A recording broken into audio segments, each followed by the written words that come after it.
Okay, so magandang gabi po sa lahat mga kapatid at purihin po natin ang Panginoon ngayong gabi na tayo po ay makapag-live broadcast at maging pagpapala po tayo sa mga kapatiran po na naka-tune in po ngayong gabi at maraming salamat po mga kapatid at pagpalain po tayo ng Panginoon.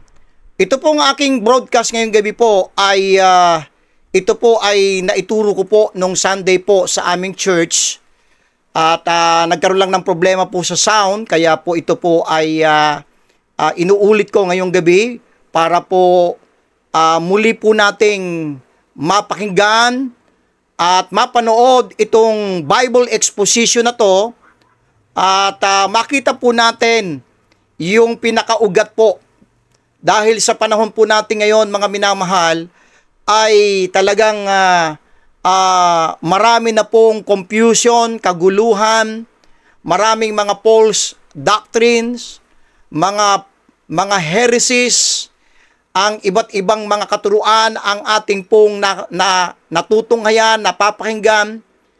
Kahit saan kang bumaling ng mga reliyon ngayon o tinatawag nating denominational churches, ay iba't iba po ang kanilang mga posisyon sa lahat po ng bagay patungkol po sa Biblia.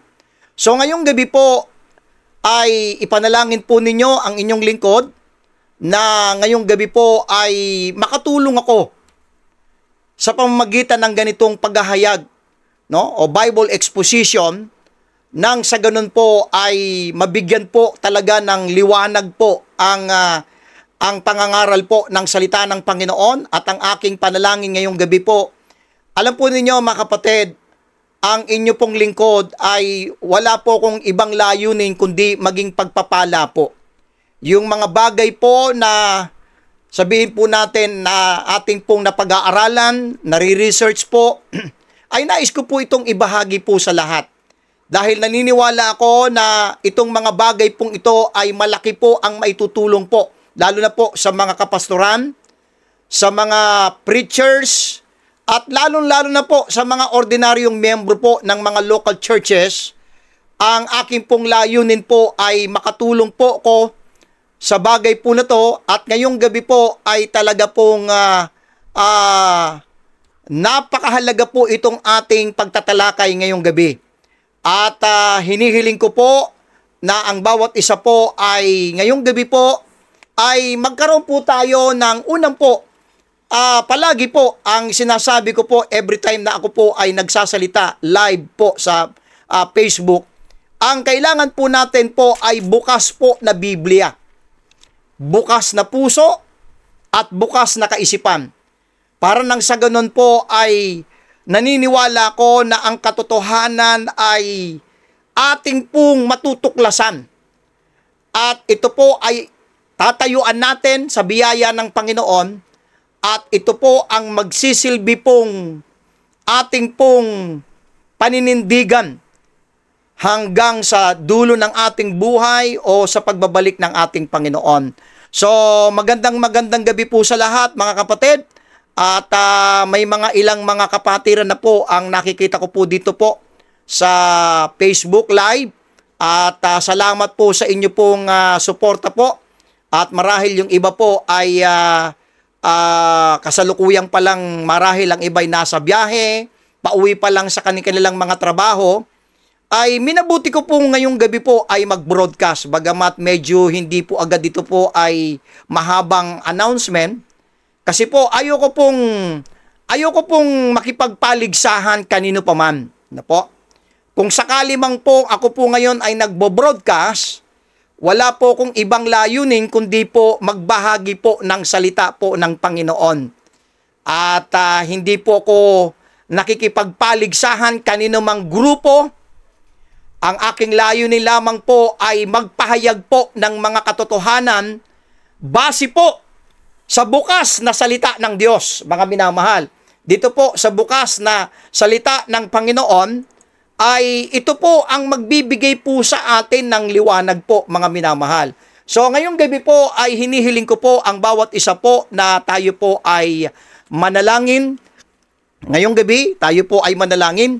Dakilang Diyos, na makapangyarihan po sa lahat, salamat po sa gabing ito na muli po ay ipinahintulot niyo po na kami po ay makapag-broadcast at ang aking kahilingan sa mga tagapakinig ngayong gabi, sa mga pastors, preachers, at mga workers, church key leaders po ngayong gabi, nawa ito po ay magbigay ng lalo pang higit na katatagan sa paniniwala namin, Panginoon, sa inyong mga kasulatan, Panginoon. At kung may mga bago po na nakikinig ngayong gabi, hinihiling ko po ang pagkilos po ng banal na Espiritu na magbigay po sa kanya ng liwanag, kaunawaan. Nawa ito po ang maging turning point po niya. Nawa po sana'y bigyan nyo ng malambot na puso ang mga tagapakinig sa pagtanggap ng mga katotohanan na mailalantad ngayong gabi, Panginoong Diyos. Gamitin nyo po ang inyong lingkod na maging daluyan ng pagpapala sa pamagitan ng inyong mga salita, Panginoon, sa gabi pong ito. Sa pangalan po ni Jesus, Amen at Amen. So muli po, magandang gabi po sa lahat na nakatune in na po ngayong gabi at purihin po natin ang Panginoon. Now, ito pong ating pong topic po ay the roots of false doctrine in today's pulpits. Yan po ang pinaka-topic po natin ngayong gabi po, mga minamahal. Uugatin po natin yung nakikita natin ngayon na iba't ibang mga paniniwala, mga maling katuruan. Yan po ay, kumbaga sa isang puno, yan po ay bunga na lamang po yan eh.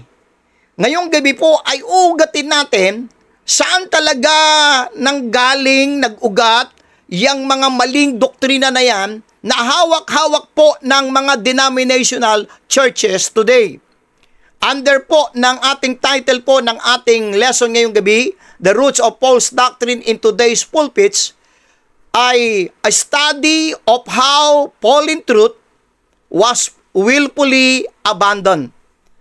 Ito po ay titingnan natin kung paano po talagang yung teaching po na in-reveal po ng Panginoon kay Apostle Paul ay matutunghayan po natin na ito po ay na-abandon ng mga early Christians at lalo nung panahon ng mga tinatawag nating 2nd, 3rd, 4th, o 5th century hanggang sa ilang daang taon na ito po ay na-abandon yung mga revelation of the mystery na inirevealed ng Panginoon kay Apostle Paul. Now, sa ngayon po, tayo po ay marahil kung ikaw po kaibigan ay nakatune in ngayon, ako'y naniniwala na ikaw rin ay naguguluhan sa iba't ibang mga reliyon ngayon. Na po? At hindi mo alam kung saan ba talaga ako papasok, ano ba talaga ang aking pupuntahan, ano ba talaga ang church na aking aatinan. At dahil dito, marami po ang confused, mga minamahal. Ano po? Now, majority po ng mga so-called Christian religion ngayon, ang kanilang kaligtasan, ang katuruan patungkol sa kaligtasan, majority po is salvation by works. Mapa Iglesia ni Cristo, mapa Jehovah's Witnesses, mapa ang dating daan, mapa Seventh-day Adventist, at anumang mga religious denomination ngayon, mapa Assemblies of God, may elements of works, mapa Pentecostal, maging mga ilang mga denomination, at maging ilang mga Baptist po, ay napapasok na po ng maling doktrina ng ang kaligtasan ay nakabase sa gawa. Ano po? At yan po ay bunga lamang po. Ulitin ko po. Kung ano man yung mga teaching po ng mga religious denomination ngayon, yan po ay bunga lamang po. Ito po yung mga bunga ng mga false doctrine po eh. Perverted gospel. Tayo po ngayon po ay nasa panahon na so-called nangangaral daw ng gospel. Pero pag talagang tinanong mo anong gospel yung kanilang itinuturo, hindi naman mababanggit po yung 1 Corinthians 15, 1-4 na patungkol sa kamatayan, pagkalibing at pagkabuhay na maguli, kung ano-ano yung kanilang iminimix doon sa ebanghelyo na itinuturo ng iba't ibang mga reliyon ngayon, mga minamahal. Ano pa po ang ating pong makikita po na bunga ngayon sa mga denominational churches? Post-tribulation. Majority po, ngayon po ay halos napakarami na po. Kung kayo po, mga kapatid, mga kapwa ko manggagawa sa Panginoon, ay aware po sa nangyayari po ngayon sa internet, sa YouTube, sa Facebook. At pag tinanong mo about dito sa ang church ba, the body of Christ, ay papasok ba sa Great Tribulation? Napakarami na po ang mga nagtuturo nito. Ang tawag po dyan ay post-tribulation. Ano po? Now, ano po? Mga non-dispensationalists. Ano po ito mga non-dispensationalists? Marami po ito mga kapatid. Mas marami po itong mga non-dispensationalists. Ano ito mga non-dispensationalists? Ito po ay naniniwala po sila na ang Diyos, iisa lang ang programa niya from Genesis to Revelation. Hindi sila naniniwala, yung mga non-dispensationalists, hindi sila naniniwala na ang Diyos sa iba't ibang panahon, meron po siyang iba't ibang dealings po. Okay? May iba't ibang instruction ang Diyos sa iba't ibang panahon. Pag may nakausap ka at sinasabi lang, hindi, iisa lang yan. Pare-pareho lang yung dealing ng Diyos. Iisa lang ang programa ng Diyos. Ang tawag ko po dyan ay mga non-dispensationalists. At marami po yan, mga minamahal. At kapag ka po sila ay tinanong mo, magagalit pa yung mga yan at tatawagin kang mga kulto. Okay? Ano pa po? Ito pong replacement theology. Actually, ito po talaga yung isa sa dahilan kung bakit po merong malaking confusion po sa mga denominational churches. Ano po ba yung replacement theology? Ito po yung Israel, okay? Yung bansang Israel na pinangakuan ng Diyos ng napakaraming mga pangako sa Old Testament dahil ni-reject daw ng Israel si Jesus Christ. So therefore, according to replacement theology, ang pangako ng Diyos, yung blessing ng Diyos ay na-transfer po sa church at ang church daw ngayon, siya daw yung spiritual Israel. So yan po yung replacement theology at delikado po ito. Dahil majority po ng denominational churches, yan po ang problema po ng mga karamihan po na doktrina po. Ano po? Ano po? Amillennialism. Ano po ito? Na hindi naniniwala na meron pong literal, visible, physical, 1,000 years earthly reign of Christ. Sila ay naniniwala na walang millennial kingdom na magaganap. Ngayon po ay naghahari na daw ang Diyos. Kaya ang preaching nila gospel of the kingdom Okay? Spiritual daw ngayon, nagre-reign na ang ating Panginoon. At marami pong mga denominational churches po ang marami pong nagtuturo. Ano po? Itong Calvinism, ito napakatagal na pong problema po ito sa mga churches Yung doktrina po ng Calvinism, mga minamahal. Ano po? At uugatin po natin lahat po yan. Yung mga heresies na yan, mga false doctrine po na yan, na rampant po sa iba't ibang mga churches. And then, Arminianism. Itong Arminianism ay in contrast daw sa Calvinism. Magkaaway po yan Okay? Arminianism naman ay may element ng works. Ang Calvinism ay hina-highlight daw nila yung grace, yung covenant theology. Okay? The covenant of grace. Ang Arminianism naman ay merong salvation by works. By the way po, ang inyong lingkod po, I am not a Calvinist and also I am not Arminian. Okay po?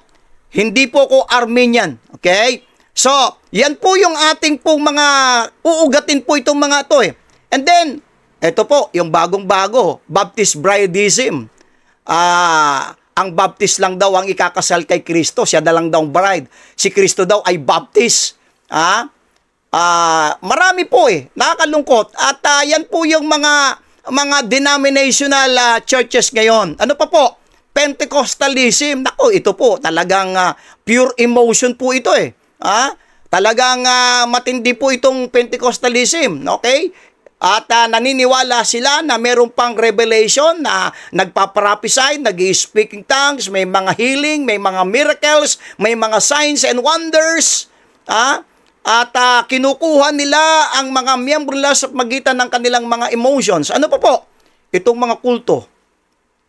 idagdag pa natin yung mga kulto na yan, yung mga cults, yung mga Iglesia ni Cristo, Jehovah's Witnesses, Seventh-day Adventists, ang dating daan, at napakarami po. Now, yan po yung nagbibigay ng confusion po itong mga teaching na to, mga minamahal. Kung bakit ang mundo ngayon, ang mga tao ngayon ay litong-lito na po, mga kapatid. Ngayon, maglalaban-laban yung mga yan. Okay, magtatalo-talo sila, magkakaroon ng discussion, nagdidebate. Pero ngayong gabi po, hindi po yung papansinin natin yung bunga na yan, kundi yung pong ugat The roots of false doctrine in today's pulpits. Uugatin natin, bakit merong paniniwala yung majority ng mga churches ng salvation by works? Bakit ang gospel na ipinipreach ng mga majority ng mga denominational churches ngayon ay perverted gospel? Bakit maraming mga post-trib? Bakit maraming mga galit sa dispensationalism, mga non-dispensationalist? Bakit majority po ng mga churches ngayon ay replacement theology? Yung lahat ng mga instruction ng Diyos, yung promise ng Diyos, ini-spiritualize at ikinakapit, ina-apply sa body of Christ. Ngayong gabi po, uugatin po natin po yung bakit po ito pong mga ito ay nakikita natin sa mga churches, mga minamahal. Alam po ninyo, uugatin po natin yan. Aaralin po natin itong tinatawag nating mga church fathers. Dahil dito po nag-ugat yang mga maling turo po na yan, mga minamahal. Ano po? Okay? Yan po mga bagay po na yan, mga kapatid. Isa-isayin po natin sa biyaya ng Panginoon, si Irenaeus. Ito po yung mga so-called church fathers, si Cyril, okay, Cyprian, okay, si Origen, okay, si Ignatius, Justin Martyr, Tertullian, si Agustin. Mahalaga pong tao ito sa mga church fathers po si Agustin.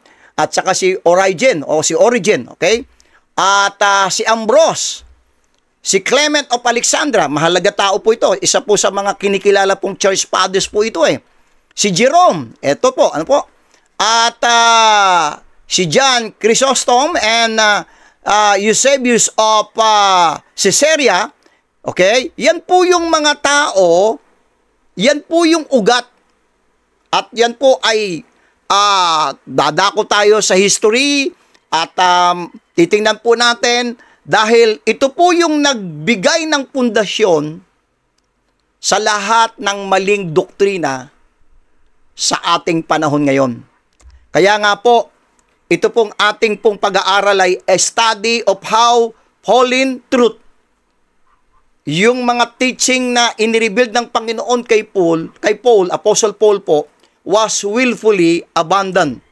Ano po? Alam po ninyo, yung pong Kristyanismo ngayon o Christendom, paano po nagkaroon ng Christendom na so-called Christianism? Ano po? Ito po yun Biblical Christianity, may mga sasabihin naman ng mga ibang mga religion. May Bible verse naman ako, may Bible naman ako. Plus, Israel's kingdom program at plus paganism equals Christendom. Yan po ang talagang kabuuan ng tinatawag nating Christendom. Merong kasamang Bible at yung Israel's program ay kanilang ina-apply sa kanilang panahon at merong kasamang paganismo.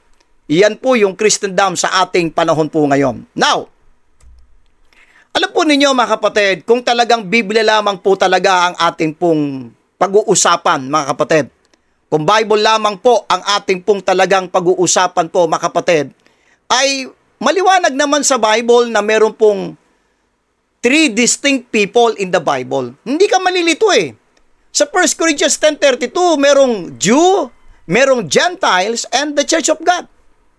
Yung Hudyo, meron pong instruction, meron pong promise, meron pong future destiny po ang mga Hudyo. Sa Bible po, ang Gentile, merong instruction, merong sinabi ang Panginoon at may future po na destiny po ang mga Gentiles. Lalo na po ang church body. Meron pong instruction ng Diyos, meron pong promises ng Panginoon, at saan po ang future destiny po ng Church of God. Yan po ay three distinct people na ang ginagawa ng mga majority, okay, ng mga denominational churches, pinaghahalo-halo ito na parang bilo-bilo eh. Okay, pinagsasama, pinagmimix po. Pero ang liwanag po yan sa Bible. Sabi po sa Romans chapter 6 verse number 14, "For sin shall not have dominion over you. I want you to note, for ye are not under the law."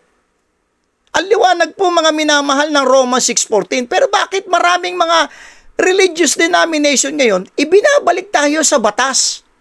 Ang liwanag na po sabi ng Bible, "For ye are not under the law." And yet, a lot of religious denomination today, ibinabalik yung mga miyembro nila sa batas. Anong panahon tayo ngayon? But under grace. Pero bakit ganun po mga kapatid? Ang liwanag naman ng sinasabi ng Biblia. Ang sabi sa Romans 11:13, "For I speak to you Gentiles, inasmuch as I am the apostle of the Gentiles, I magnify mine office."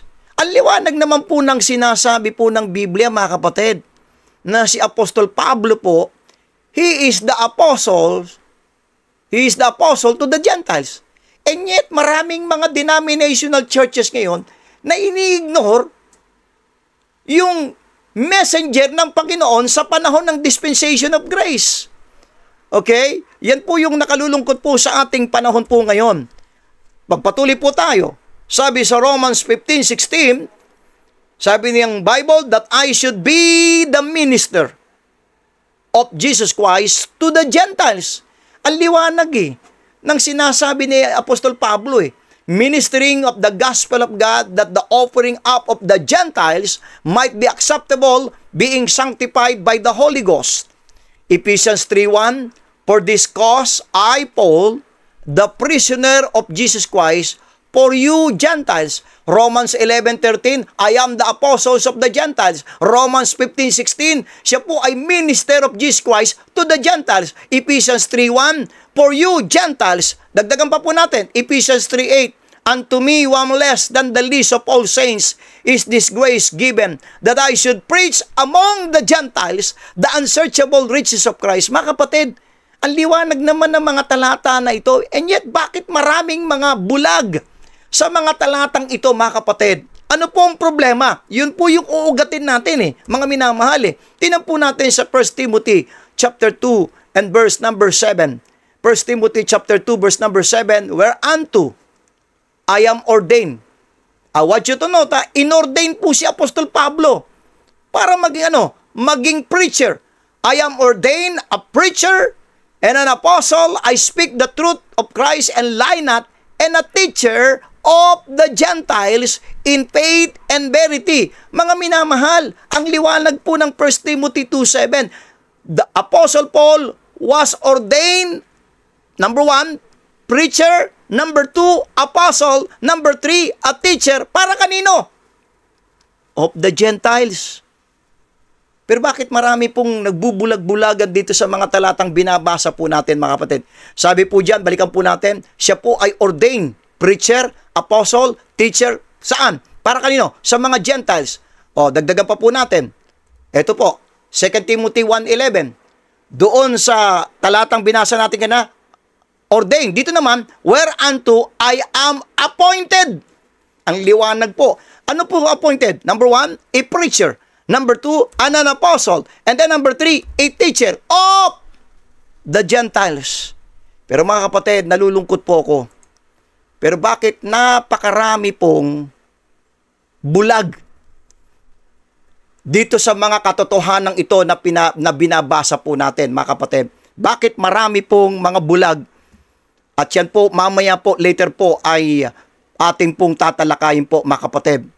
Now, kanina nakita natin si Apostol Pablo, siya po ay ordained and appointed. How about the Lord Jesus Christ during His earthly ministry? Sabi sa Romans 15:8, mga kaibigan kong kapwa manggagawa sa Panginoon, Sana po binabasa po natin tong Romans 15:8 eh. Bakit po? Now I say that Jesus Christ was, ibig sabihin, a minister. So ibig sabihin, may time sa panahon ni Kristo na siya ay minister of the circumcision. Kailan po yun? Mamaya, babasahin po natin. Okay? Sabi lang ng Bible, ito pong sabi ng Bible, Romans 15:8. Now I say that Jesus Christ was a minister of the circumcision. So merong area po sa buhay ng ating Panginoon na ang kanya pong buhay po na siya po ay ministro para kanino? Of the circumcision for the truth of God to confirm the promises made unto the fathers. Kailan po nangyari sa ating Panginoong Jesucristo na He was a minister of the circumcision? Anong panahon po ito? Well, buksan po natin ang ating Bible po. Sa Matthew 15:24, nakasaad po yan, maliwanag po, ating po matutunghayan po dito. Dito po sa Matthew chapter 15 verse 24, kausap po niya po yung babae po, no, na humihingi ng tulong. At ang sabi niya, but he answered and said, nawa, basahin po natin po ito mga kaibigan kong kapwa manggagawa sa Panginoon. Ang sabi ni Kristo, but he answered and said, I am not sent but unto the lost sheep of the house of Israel. So ibig sabihin, during Christ's earthly ministry, maliwanag na maliwanag po na yung binabanggit po sa Romans 15:8, anong panahon yon nung sinasabi na Jesus Christ was a minister? Pag sinabi mong minister of the circumcision, yung palang panahon ng earthly ministry ni Kristo. Jesus Christ was a minister of the circumcision. Pero bakit po maraming ini-ignore po itong mga talata pong ito? How about the 12 apostles? Matthew chapter 10 verse 5 to 6. These 12 Jesus sent forth and commanded them saying, go not into the way of the Gentiles. Anong inuutos ng Panginoon sa 12 alagad niya po? Go not into the way of the Gentiles. Hindi mo kailangang magpaka-scholar po dito sa verse na to para maunawaan eh. Ang liwanag po eh. Go not into the way of the Gentiles and into any city of the Samaritans enter ye not, but go rather to the lost sheep of the house of Israel. Mga kapatid, bakit marami pong pinipilipit po yung ministry po ni Kristo during Christ's earthly ministry? At yung ministry po ng 12 apostles, pinipilipit po eh, tinitwist po nila mga kapatid eh.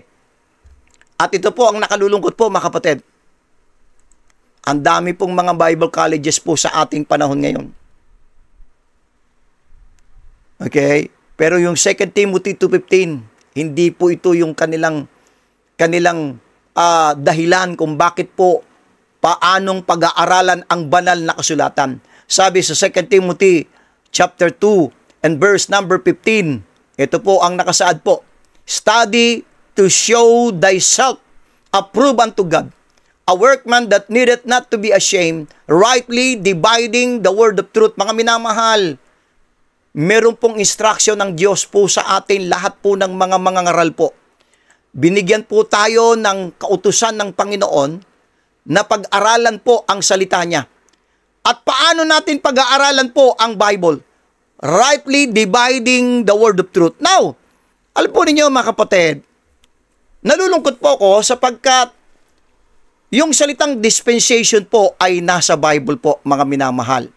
Opo, nasa Bible po yung salitang dispensation, mga kapatid. Babasahin po natin, naka-appear na po dyan po sa ating pong dyan po sa ating pong screen po.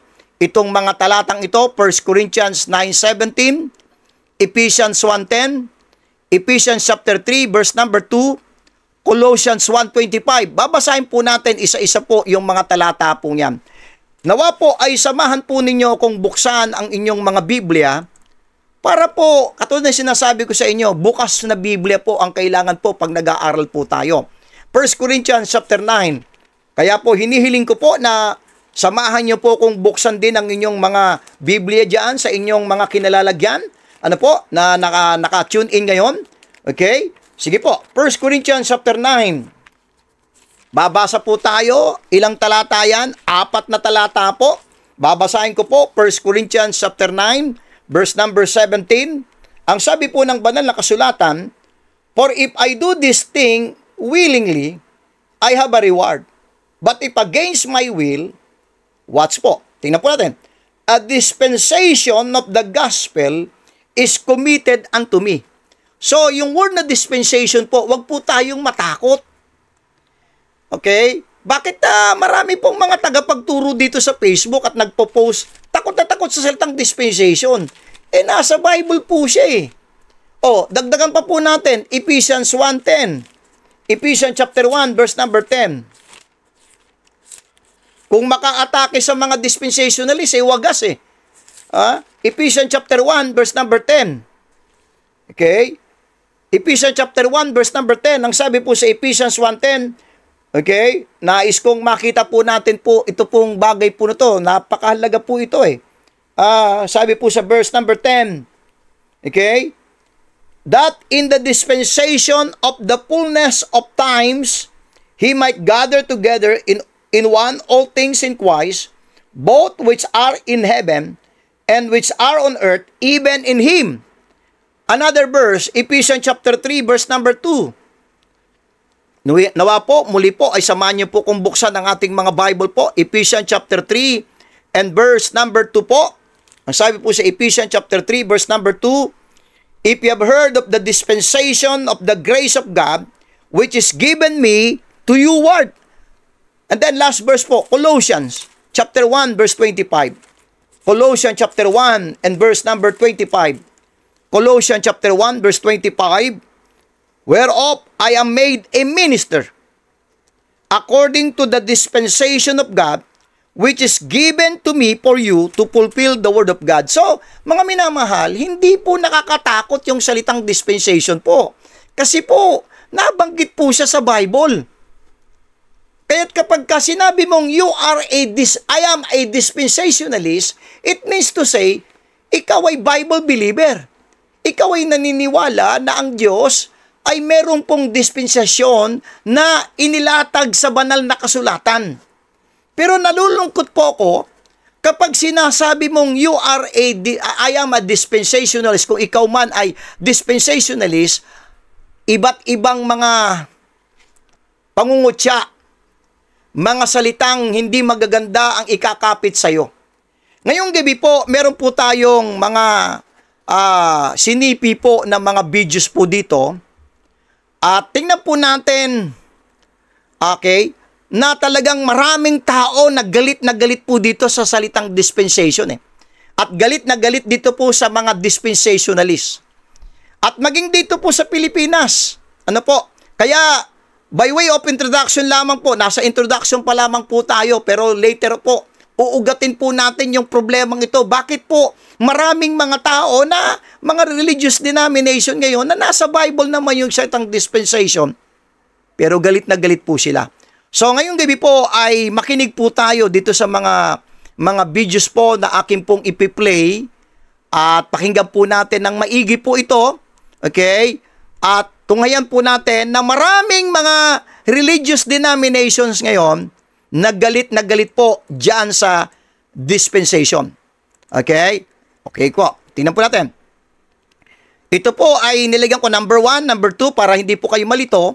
Okay? Marami po ito na mga video clips po na inipon ko po, pinagsama-sama ko po, para makita po ninyo gaano kalaki, gaano kalawak na yung false doctrine na sa lahat ng mga churches na against po sa teaching po ng dispensationalism. So muli po, hinihiling kong kayo po ay makinig at panoorin po natin itong mga videos na ito na aking ipi-play po.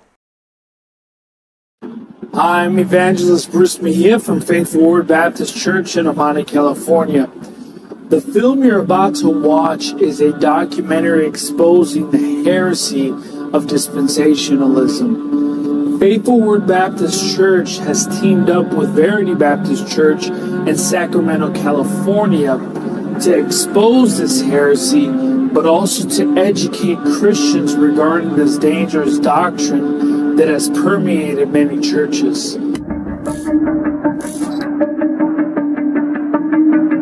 We need to reject, fight against, and demolish dispensationalism.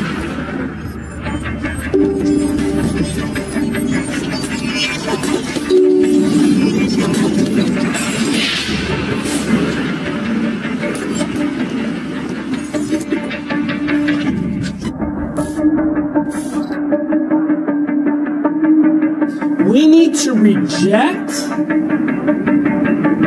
fight against, and demolish dispensationalism.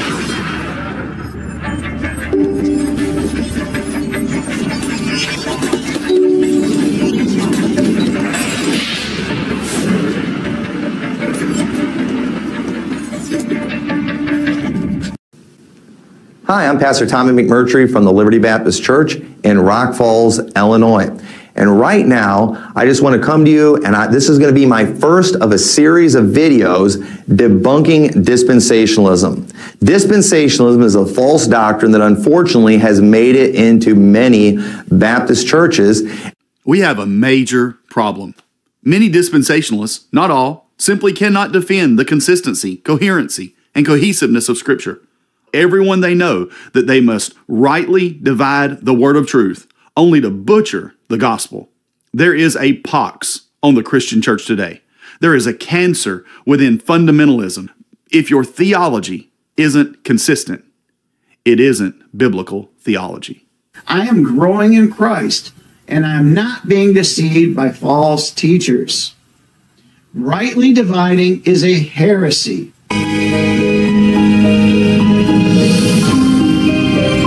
In a former life, I used to teach dispensationalist theology. It framed my biblical perspective, and more specifically, my perspective on end-time studies. Until one day, no longer able to tolerate some of the scriptural tensions, I really began to challenge it.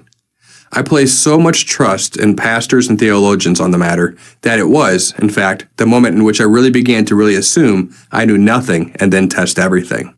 In short, dispensationalism is best summed up as a theological license to make the same profound errors as the dispensation before. You, while claiming God has changed and that this more attractive dispensations doctrine is something new for a new group of people with new rules and a new plan by the same not new God and his same not new word taught by his same not new people, Israel. Dispensationalism is simply a failed attempt to separate God's people from the whole Word of God. Dispensationalism is not a Christian theology. Dispensationalism as a system, as a theology, is not a Christian system or theology. And so dispensationalism as a system should be abandoned by those who profess Christ. Again, Christians are dispensationalists. I know many of them, but dispensationalism is not a Christian system, which is why it is incompatible with the claim to be a Christian. We need to leave that behind in the past, and we need to move towards a firmer grasp of historic Christianity and historic orthodoxy. Dispensationalism must die. What dispensationalism is and why it must die. Makikita po natin mga kapatid na talagang marami pong mga tagapagturo, no? Na talagang galit na galit sa teaching po ng rightly dividing or dispensationalism. Okay? At magtataka ka nasa Bible naman. Pero bakit marami po, kahit dito sa Pilipinas marami pong mga against po sa principle po ng rightly dividing the word of truth. At muli po ay tingnan pa po natin. Ito po, ito, galit na galit po ito. Pakinggan po natin at panoorin po natin kung gaano ito ay galit na galit sa teaching po ng dispensationalism. Okay? Ipi-play ko na po. I don't need dispensationalism. In fact, if you have them teach you, you'll be confused and go into heresy because all they're dispensing is heresy. I don't need dispensationalism. In fact, if you have them teach you, you'll be confused and go into heresy because you know all they're dispensing is heresy. So according to this man, itong pastor na to ay heresy daw yung dispensationalism. Okay? Ito po, okay? Meron pa po siyang sinabi po na hindi po maganda po, no? Okay? At kayo na po ang humusga dito sa kanya sasabihin laban sa mga dispensationalists. But these stupid dispensationalists want to get up and say, see, there's different gospel. But these stupid dispensationalists want to get up and say, see, there's different gospel. Po ang humusga dito sa kanyang term at lalong dito po, masasyak po kayo. Ito po ay mga kapwa po, mga Baptist po, mga minamahal. Ano po? At ano yung goal nitong pastor na to, yung kanilang movement? Marami po sila eh. Itong mga against sa dispensationalism. Panoorin po natin at pakinggan ng maigi po yung kanyang goal nila against sa dispensationalism. Okay, ipe-play ko na po. One way we're going to do that is by just facing dispensationalism and destroying it. Because that's our goal. Our goal, and we're not hiding it, is to destroy dispensationalism. To bury it in the ground 6 feet deep that it never comes back. One way we're going to do that is by just facing dispensationalism and destroying it. Because that's our goal. Our goal, and we're not hiding it, is to destroy dispensationalism. To bury it in the ground 6 feet deep that it never comes back. So makikita po natin mga kapatid, talagang malalim po yung kanilang hatred sa teaching po ng dispensationalism, mga minamahal. Alam po ninyo, nung pong 2010, no po, ay nung unti-unti ko pong natututunan po itong right division principles sa Bible po, tinanong ko yung sarili ko, no? Bakit parang ngayon lang ito dumating sa ating panahon? Actually, nung ako po yung nag-aaral sa Bible School, ni yung 2 Timothy 2:15, no po, sa totoo po ito, hindi po ako nag-exaggerate po. Nakagraduate po ako sa Bible School na hindi po na-quote yung 2 Timothy 2:15 po eh. Okay? So kaya tinatanong ko yung sarili ko, nung unti-unti ko pong nakikita po itong right division principles po sa Bible, tinatanong ko sarili ko, bakit parang ngayon lang ito dumating sa ating panahon? Bakit hindi ito naituro ng mga nauna sa atin? In fact, meron pong nag-challenge po sa akin, isa pong Calvinista po siya eh. Sabi niya, ay kung ang rightly dividing principle o teaching sa Bible, dispensationalism, ay talagang totoo, bakit wala ito sa history? Yan po yung isa sa mga argumento na ating pong i-discuss ngayong gabi sa biyaya po ng Panginoon, kaya wag po tayong bibitaw, magpatuloy po tayo sa pakikinig po. Ano po? Now, meron pong nagtanong po niyan eh, katulad ng katanungan, ako din po tinanong ko yan eh. Actually, nag-search po ako sa Google po eh. At tininang ko po yung 2nd century, 3rd century, 4th century na panahon na yon, wala po eh. Wala po tayong mababasa ng mga dokumento. At yan po, mga kapwa ko, mga manggagawa sa Panginoon, mga rightly dividers. Yan po yung kanilang argumento na ibinabato sa atin. Kung talagang totoo yan, bakit wala yan sa history po ng mga churches? Katulad po itong isang pastor na to, yung tinatanong mga pastor po ito, mga Calvinista po itong mga to eh. Okay? Lalo na si Sproul, sabi po niya, ito yung tanong niya eh. Where did dispensational theology come from? Where did dispensational theology come from? Sabi niya, saan ba galing itong dispensationalist theology? Saan ba? Ito pa po. Here's the question I have for you. If dispensationalism is the key doctrine that is needed for the understanding of Scripture, then why was it invented 1,800 years after Christ? Here's the question I have for you. If dispensationalism is the key doctrine that is needed for the understanding of Scripture, then why was it invented 1,800 years after Christ? So, iano ko po. Now, balikan ko po yung mga talata pong ito, mga kapatid po, no? Yung 2 Timothy 4:3 and 4, okay? Nakita po natin yung definition po ng apostasy, the act of giving up your religious or political beliefs and leaving a religion or political party. Ano po? Number 2 na definition po ng apostasy, an act of refusing to continue to follow, obey or recognize a religious faith. Number 3 po, abandonment of a previous loyalty. At mamaya po, pakikita ko po sa inyo, maliwanag na maliwanag po sa banal na kasulatan, na yan po ay panahon pa ni Pablo, hindi pa po namamatay si Apostol Pablo, ay nangyayari na po. Ito po yun, 2 Timothy chapter 4, verse 3 and 4. Babasahin ko pong muli dahil nawala daw po ng sound. Ano po? Sabi 2 Timothy chapter 4 verse 3 and 4, for the time will come when they will not endure sound doctrine. Tayo po ngayon ay nabubuhay sa panahon ngayon na hindi na po sound doctrine ang itinuturo ng mga churches ngayon. Kundi puro kaperahan, puro pagpapalaki ng kanilang kingdom. Wala na po yung sound doctrine. But after their own lust shall they heap to themselves teachers, having itching ears, and they shall turn away their ears from the truth.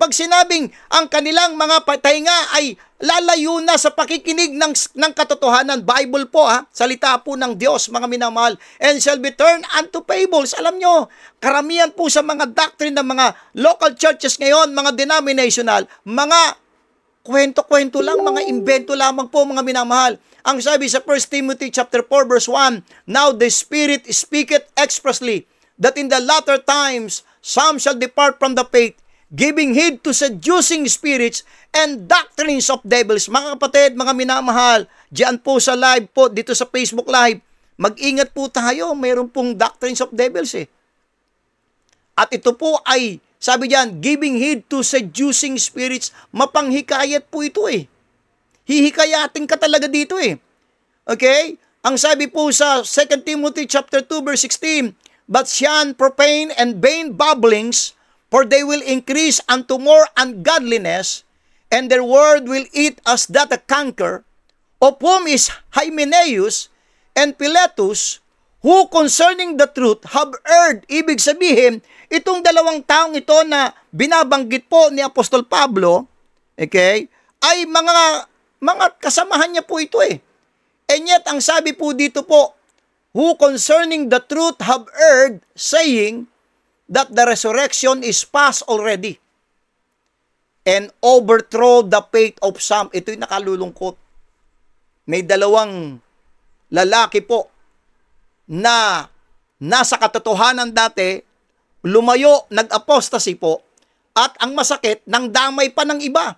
Nagturo po, marami pa siyang naging followers, at yan po ang nagaganap po sa ating panahon po ngayon, mga minamahal. Now, nilagay ko po dito po yung Wikipedia dahil tayo po ay may mga date po tayong sa history po na babanggitin. So, ito po yung aking pong source na kasi po wala naman pong mga date po na binabanggit po sa Bible So, para at least po ay magkaroon tayo ng konkretong pag-aaral sa history po, no?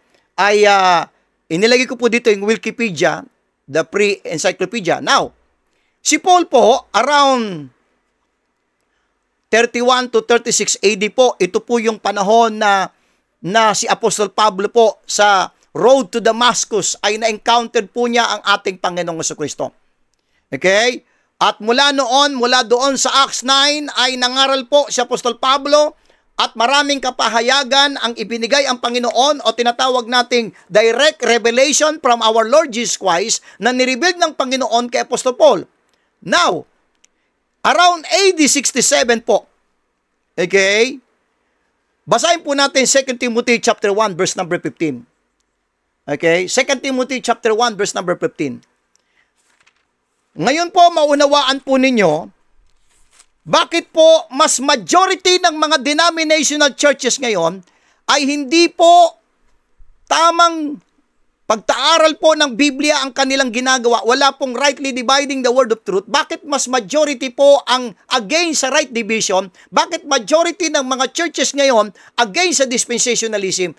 Ito po, mamaya unti-unti ko na pong inuugat natin yung problema, mga minamahal, para magkaroon po tayo talaga ng malawak na kaalaman patungkol po dito. Around AD 67, ito pong 2 Timothy po, nung binabanggit po ito ni Apostol Pablo, ito pong writing po niya sa 2 Timothy chapter 1 and verse number 15, nais kong pasinin po ninyo, this thou knowest, maganda po, buksan po natin po yung ating pong mga Bible, mga kapatid po. Ano po?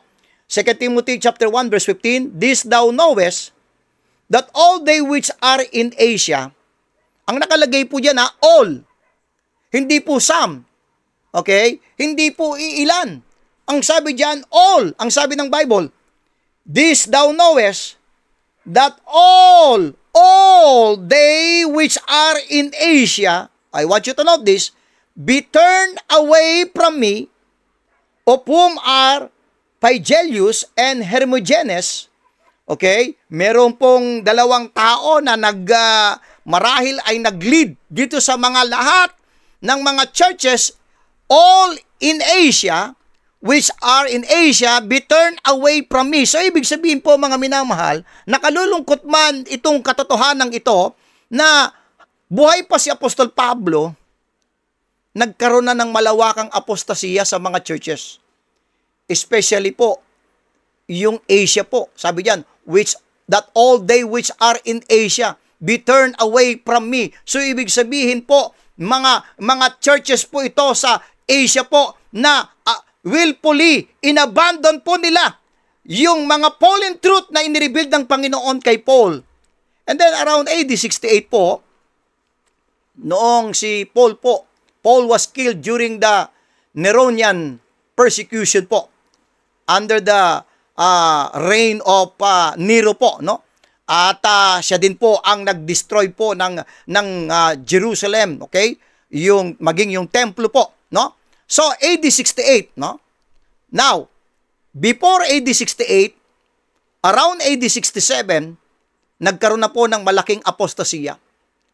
And then, AD 68, pinatay po si Apostol Pablo, and then, nagkaroon po pa ng mas lalong malalim na apostasy. Tingnan po natin sa Acts chapter 20 po. Acts chapter 20 po. Buksan po natin ang ating mga Bible sa Acts chapter 20 po, mga minamahal. Ano po? Okay, 2 Timothy, Acts chapter 20 po. Para makita po natin yung senaryo po, Okay? Sinasabi po ni Apostol Pablo sa Acts chapter 20 po. Muli po ay samahan niyo po kung kayo din po ay buksan natin ang ating mga Biblia po sa Acts chapter 20.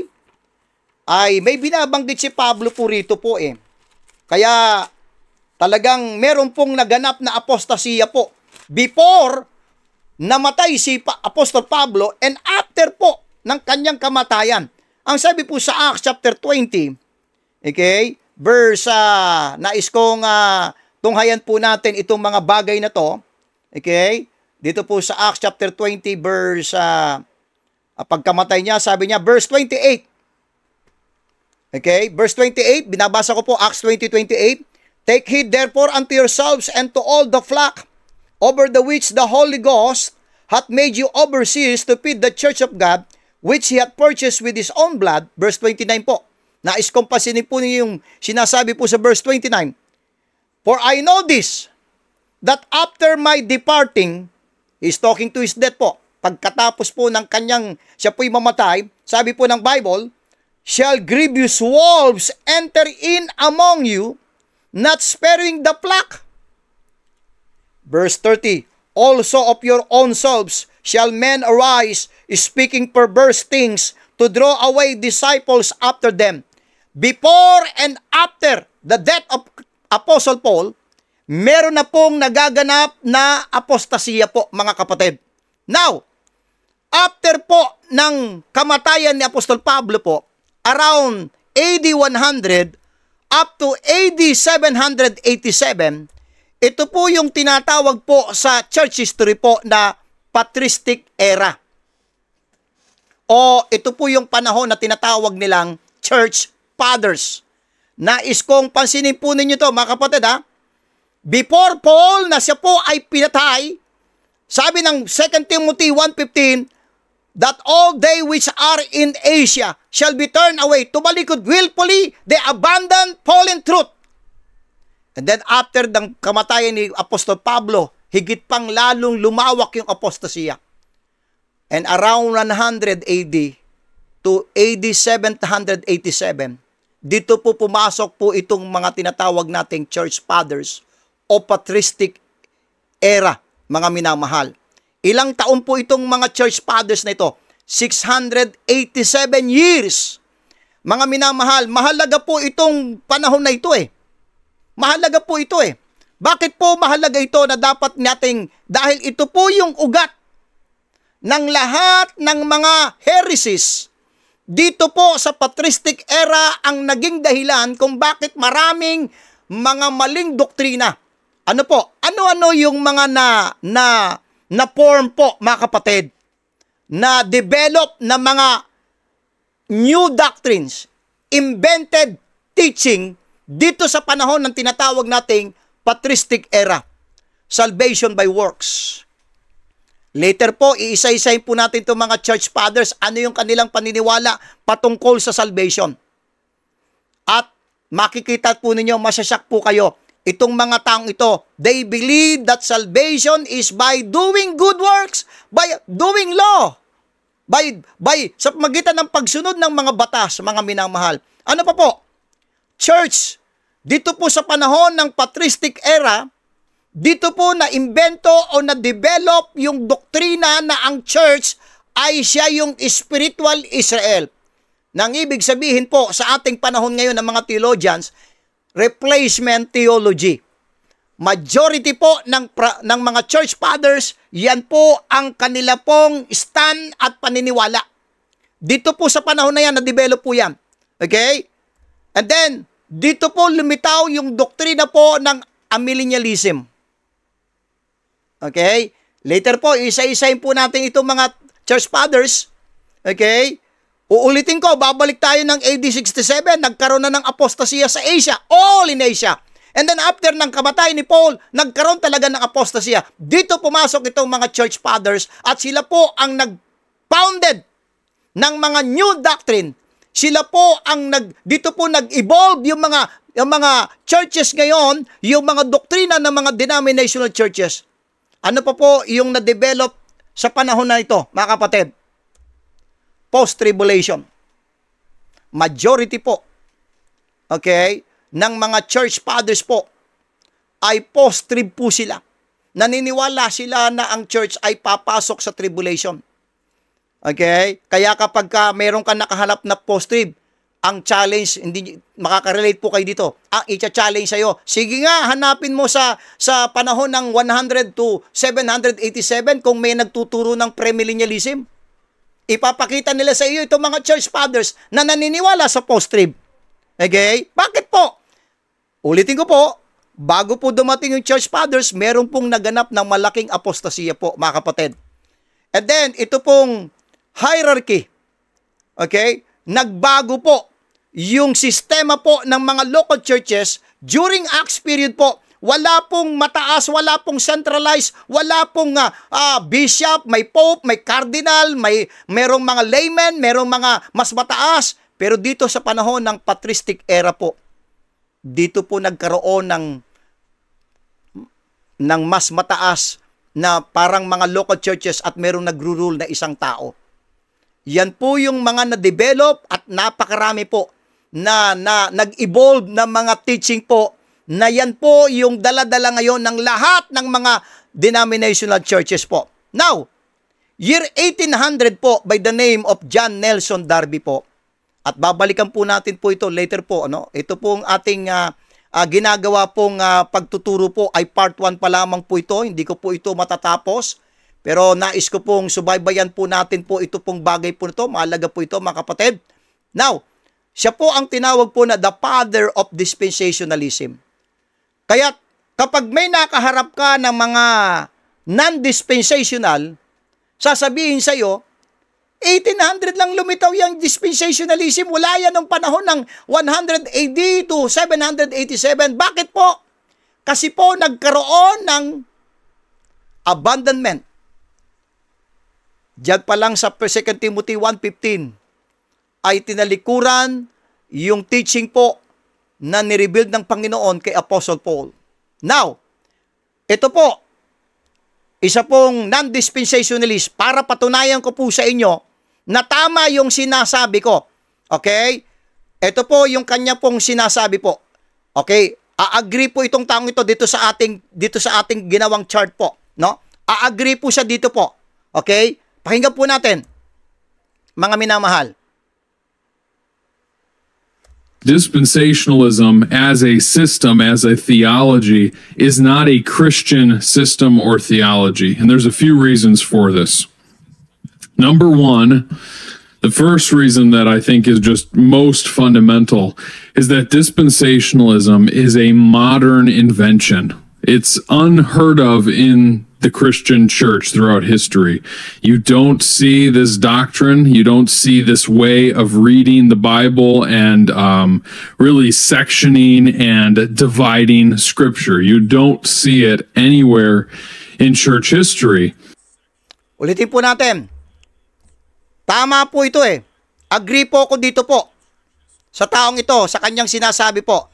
Okay? Uulitin ko po, no? Babalikan po natin para po makita po natin na lahat po ng mga anti-rightly divider, lahat po ng mga non-dispensationalist, ito po yung kanilang mga statement po. Okay? Muli po ay for the sake na makita po natin talaga yung pinag-uusapan natin ay talagang valid po. Talagang may magpapatunay po dito sa sinasabi ko po. Muli po, ipi-play ko po ulit. Dispensationalism as a system, as a theology, is not a Christian system or theology. And there's a few reasons for this.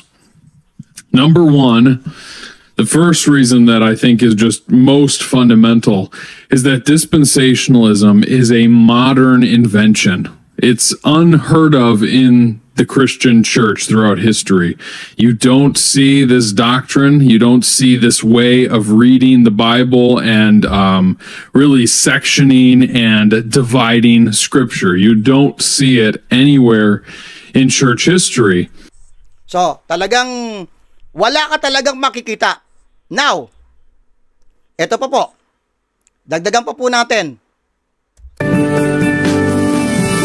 So where did dispensationalism come from? Let me tell you the story. First thing to be said about a dispensational reading of the Bible is it didn't exist before the 19th century. In fact, it didn't exist before about 1820 or so. And what you need to understand about this is that for 1800 years of church history, nobody believed this theology. So talagang, bakit po? Na-explain na po natin and then later pa, dadagdagan pa po natin kung bakit itong mga taong ito na mga against sa teaching po ng dispensationalism at kanilang pinapangalandakan na ito po yung teaching po ni Pablo po ay hindi na nila, wala talagang nagturo po ng mga church fathers patungkol sa rightly dividing the word of truth. Wala po. Now, okay? Kaya't makikita po natin dito sa ating pong chart, okay? Nung tinalikuran po ng mga believers si Paul, of course, kasama din po yung teaching na itinuro ni Pablo sa kanila. And by the year 100 to 787, could imagine, for the past 1,800 years, ito pong salvation by works, yung replacement theology, amillennialism, post-trib, at saka hierarchical organization at marami pang mga so-called heresies po, dito po na-develop sa panahon na yan, mga kapatid. After ng nakamatayan ni Apostol Pablo, mga kapatid. Now, meron po tayong kaibigan na isang rightly divider po. Okay? Si Dr. Paul, okay, Felter po. At napakaganda po ng kanyang statement po dito. At nais ko pong pakinggan po natin ng maigi dahil accurate po. Agree po ko dito sa taong ito dahil ito po ay rightly divider at panoorin po natin at pakinggan po natin yung kanyang mga valid na mga statement po. In most church fathers' writings, there's no mention of the distinctive doctrines of grace, the multiple mysteries of the dispensation, nor the uniqueness of the body of Christ, the one new man. Most of the teachings of the church fathers come from the Old Testament, the four Gospels, and the Hebrew epistles. Rightly dividing the word of truth is nowhere to be found among the church fathers' teachings. The church fathers did not promote Pauline doctrine. They taught Jesus and the apostles. So, mahaba-haba po yung naging introduction ko po. Dito po ay ilalatag po natin po yung salamat po, may nagpapaalala po sa akin kasi po pag piniplay ko po yung video ay ino-off ko po yung mic ko po, no, para hindi po mag-feedback. So kaya salamat po at meron pong nag-remind po sa akin dito. Now, so ipapakita ko po sa inyo po yung kabuang outline po nitong lesson na to. And hopefully, bago po matapos po ito, itong part 1, part 2 hanggang part 3 po ito. So baybayan po ninyo mga kapatid. At ito po ay isi-save ko po sa PDF file. So lahat po ng mga pastors, mga church workers, mga believers po, kung gusto po ninyong maka-avail po nito, ay mag-message lang po kayo sa akin personally. Hindi po ngayon wag po muna ngayon, hindi pa po tapos, no? Inaayos pa lang po natin at hindi lamang mapanood po ninyo to ng live, kundi ay magkaroon po kayo talaga ng copy nito. Dahil ito po, history po ito na itinatago ng mga ilang mga tagapagturo. Okay? So, sandali po Yan. Now, a study of how Pauline's truth was willfully abandoned. Number 1, tatalakayin po natin dito po sa ating pagtuturo po, pagtatalakay. Unang-una po, the revelation of the mystery to and through Apostle Paul. Ito na po yung pinaka-outline po ng aking pong lesson po dito sa ating the roots of Paul's doctrine in today's pulpits. Number 1, the revelation of the mystery to and through Apostle Paul. And then number 2 po, Paul establishes local churches. Nag-establish po siya ng mga local churches po During po, nung siya po ay mula sa Acts 13 hanggang sa during Acts period po, marami pong mga churches po ang na-establish po ni Apostle Pablo po. And then number 3, local churches enter apostasy. All willfully abandoning Pauline truth. Yan po yung pangatlo pong puntos po na ating pong pagtatalakay po. Number 4, from the death of Paul to the apostolic fathers or overview of the patristic period o yung tinatawag nating church fathers. And then, a closer look at some of the church fathers. Iisa-isain ko po dito sa ating pagtatalakay yung mga church fathers, ano po yung kanilang lahat, majority po sa kanila ay mga may iniwang pong mga writings. So, hindi po ninyo ako aakusahan dito, hindi nyo po ako pwedeng akusahan dito na parang parang hindi nagsasabi ng totoo dahil available po yung pong mga writings po ng mga church fathers. Pwede po ninyo pong i-research po para malaman po ninyo ano-ano po yung mga inimbento ng mga church fathers na ito, na mga doktrina na yun ang akap-akap ngayon sa panahon natin ngayon ng mga lahat ng mga denominational churches po, mga minamahal. And then, a study of saints who stood for aspects of Pauline truth despite persecution. Ito po yung pinaka-last point ko po dito sa ating pagtatalakay. Titingnan po natin yung pong mga tao na in spite na persecution, in spite ng mga bagay na kahirapan, pero may mga ilan din po na nandigan po sa teaching po ng rightly dividing the word of truth. And then, pinaka-conclusion po ng aking pong pagtatalakay dito po sa ating the roots of Paul's doctrine in today's pulpits, to make all men see what is the fellowship of the mystery. Yan po ang nais ng Panginoon ngayon, dahil ito ay naitago, ito po ay willfully na-abandon, pero ngayon, unti-unti ito po ay nadidiscover, hindi po na-invento po.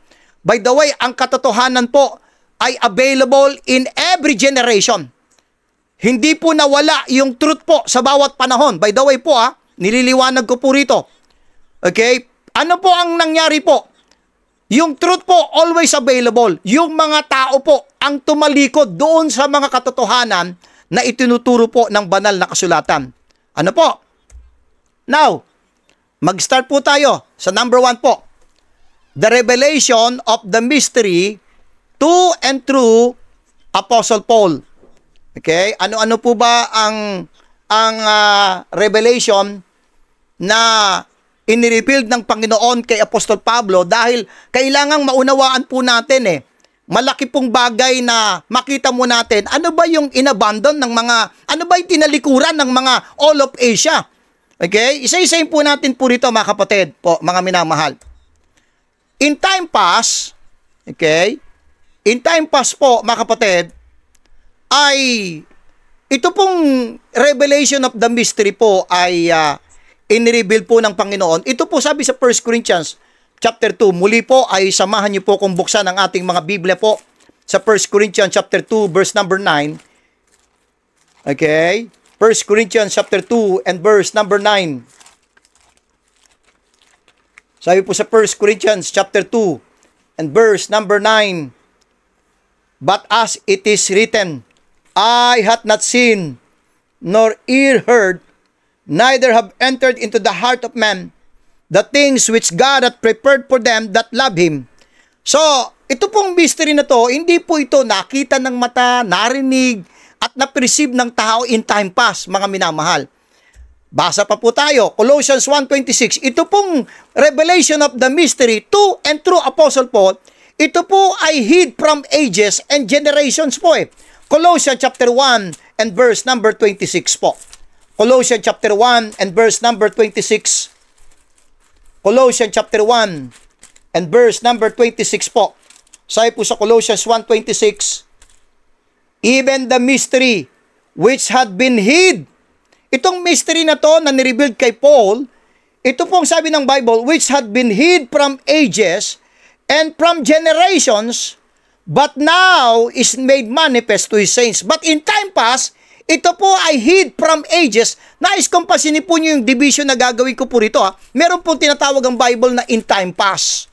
In time past, ito pong revelation of the mystery, hindi po ito nakita ng mata, narinig ng tenga, at na-perceive ng tao. Ito po ay itinago from ages and generations.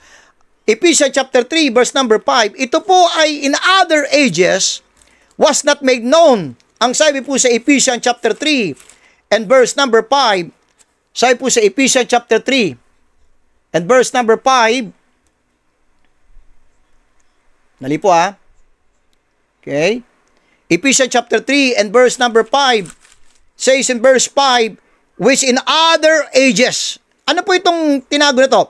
Sa verse 3, how that by revelation He made known unto me the mystery, as I wrote a few in few words, as I wrote afore in few words, whereby when you read, ye may understand my knowledge in the mystery of Christ, which in other ages was not made known unto the sons of men, as it is now revealed unto His holy apostles and prophets by the Spirit. During the time po ni Paul, may mga apostles, meron pong mga prophets, okay? Hindi po to tumutukoy in time past, okay? Another po, sa 1 Corinthians 2:8 po, ito po in time past, which none of the princes of this world knew. Tingnan po natin, 1 Corinthians chapter 2, verse number 8. 1 Corinthians chapter 2, verse number 8.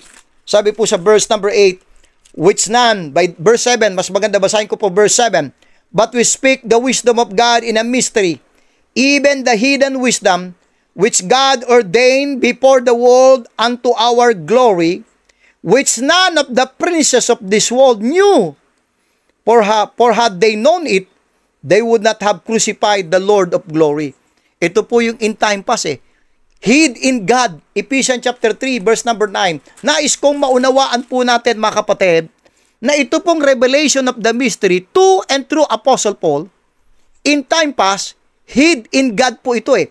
Ephesians chapter 3, verse number 9. Okay, ang sabi sa Ephesians chapter 3 and verse number 9, and to make all men see what is the fellowship of the mystery, which from the beginning of the world, ang liwanag po hath been hid in God, who created all things by Jesus Christ. Now, not only that, kept secret since the world began. Yan po yung kalagayan ng revelation of the mystery in time past. Hindi po ito nakita ng mata, narinig ng tenga, na-perceive ng tao, hid from ages and generations, in other ages was not made known, which none of the princes of this world knew, hid in God, and then kept secret since the world began. Romans chapter 16, verse number 25. Romans chapter 16 and verse number 25. Ano po ang mababasa po natin sa Romans 16:25? Now to him that is of power to establish you, according to my gospel, and the preaching of Jesus Christ, I want you to note this, according to the revelation of the mystery, which was kept secret since the world began. Yan po yung revelation of the mystery in time past. Pero ngayon po, now in Christ Jesus, ngayon po, ito po ay but now revealed. Ephesians chapter 3 verse number 5. Ito pong revelation of the mystery na ito po ay hidden God, kept secret since the world began. Pero ngayon po, now revealed, ang sabi sa Ephesians 3:5, which in other ages was not made known unto the sons of men, as it is now revealed. Kaya wala pong dahilan, mga kapatid, na tayo po ay maging ignorante sa bagay po na to. Okay? Now made known. Ephesians chapter 3 verse 10. Hindi lamang ito po ay now revealed, now made known. Verse 10. Ephesians chapter 3 verse number 10. To the intent that now unto the principalities and powers in heavenly places might be known by the church the manifold wisdom of God. Talagang makikita po natin, mga kapatid, ito po ay dapat po sa panahon ngayon, ipinapaalam po ito eh. Now made manifest, Colossians 1:27. Sa panahon natin ngayon, ito po ay nahayag na po eh. Nagmanifest na po eh. Colossians 1 verse 27.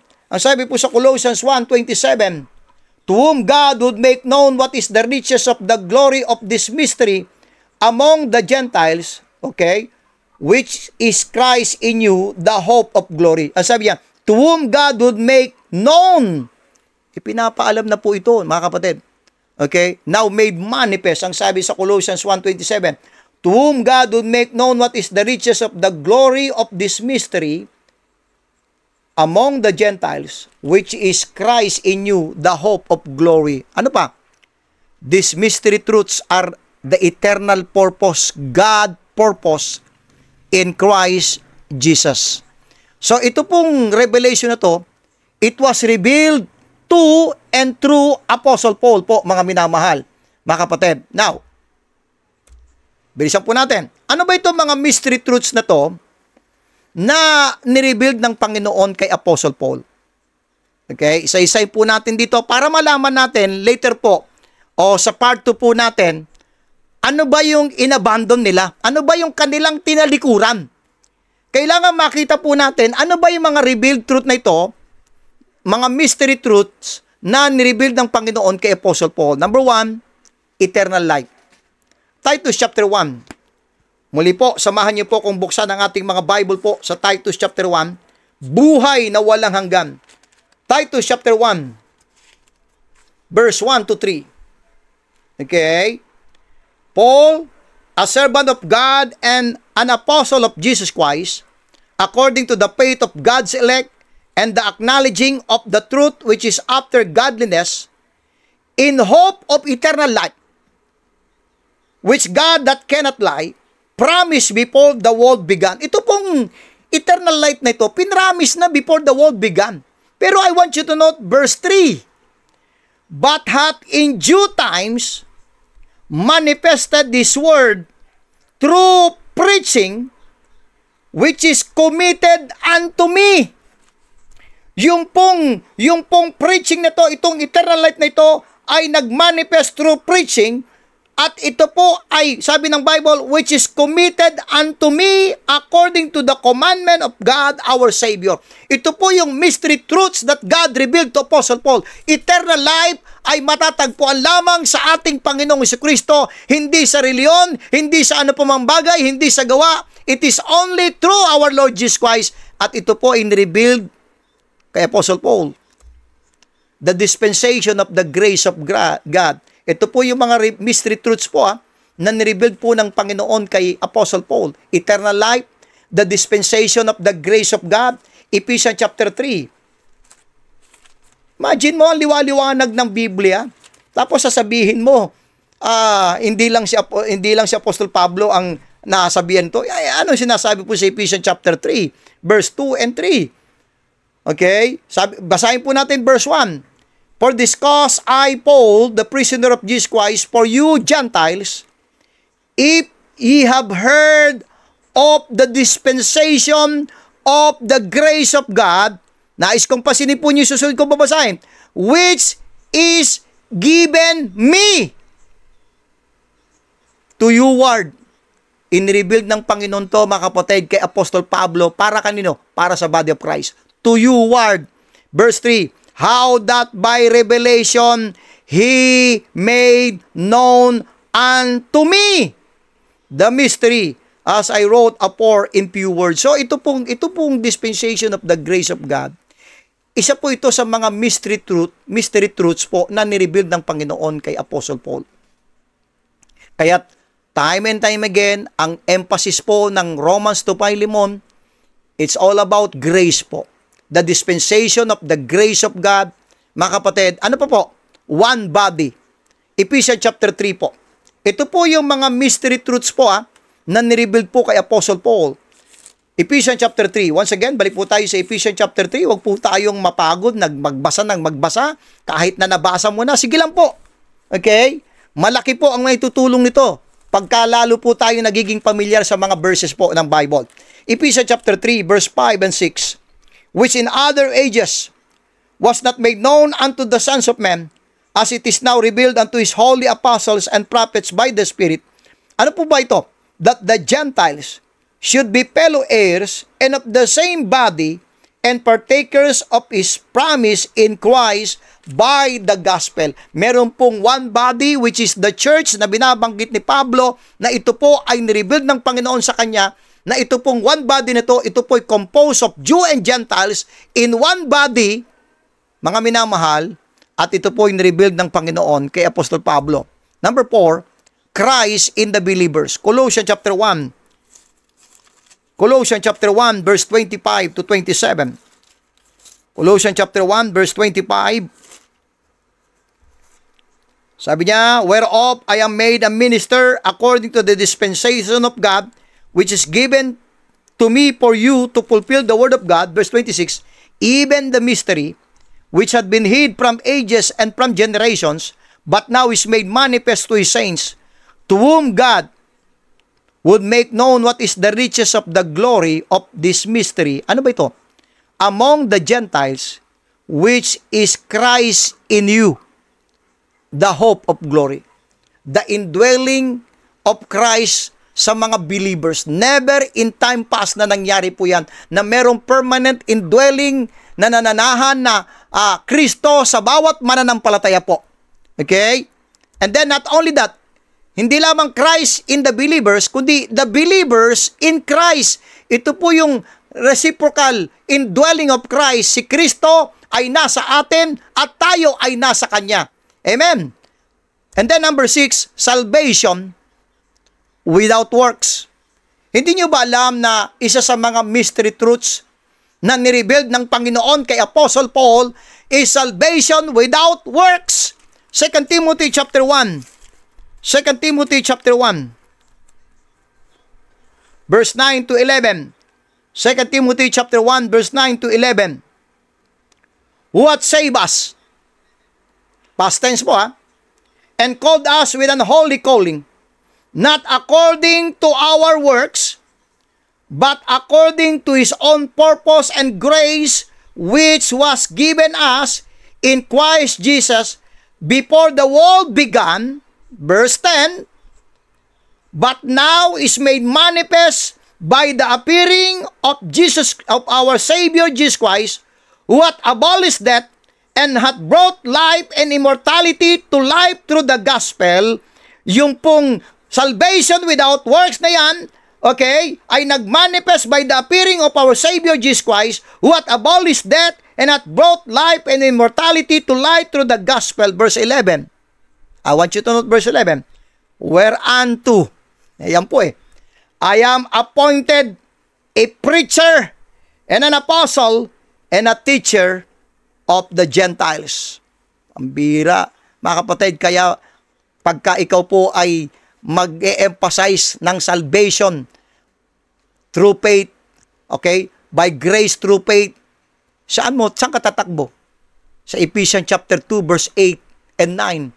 Pagka ikaw ay mag-e-emphasize na salvation without works, Titus 3:5, ang dami pong mga talata po. Bakit po? Bakit sa Romans 2:5 po, nabibigyan ng highlights at emphasis po itong mga bagay ito? Dahil yan po yung mga mystery truths that God revealed to Apostle Paul. The hidden wisdom of the cross.